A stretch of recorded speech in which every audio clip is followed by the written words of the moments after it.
This is not a take an Advil and you're all better type of pain. Kimberly Rogers has been using opioids to function for more than 15 years. It's saving my life. An accident that caused a spinal injury, along with some medical issues, led her down this road. I want to be this person again. That's who I want to be.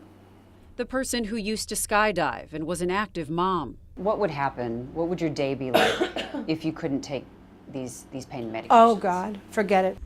Literally, I would have to go in the hospital.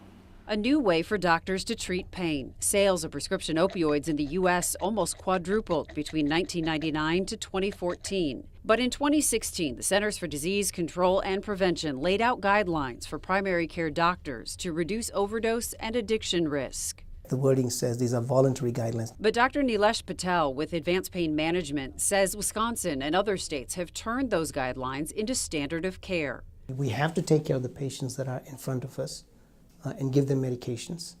Simultaneously, deal with the opioid crisis. In our state, there's a limit on the dosage primary care docs can prescribe. But Dr. Patel feels one size fits all isn't the best approach. And there are many conditions that are chronic, severe, whole body conditions where we do not have solutions for these patients. And some doctors are now turning patients away, afraid of crossing prescribing lines. Can I find somebody who's going to be able to help me? That happened to this patient who asked to be anonymous. She told us after 10 years of being treated, her pain doctor dropped her. 2 more. Now in the Advanced Pain Management group, her new doc suggested a different treatment option. Good job. Physical therapy. It's releasing the pain. It's kind of making it not so central. Excellent job going higher. Cindy Marty owns Spinal and Body Dynamics. She sees PT playing a big role in the opioid crisis. We can change that dependency on opioids. We can change the brain's perception of pain. Trying other alternatives to treat pain first is included in the CDC guidelines. The research shows that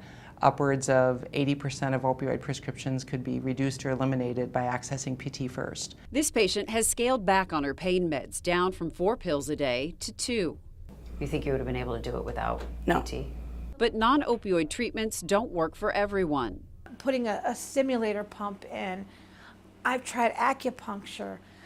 You name it, I've tried it. Kimberly's doctor lowered the dose on one of her pain meds, but Kimberly says she can't drop any lower. Scudding a whale back, I would rather die.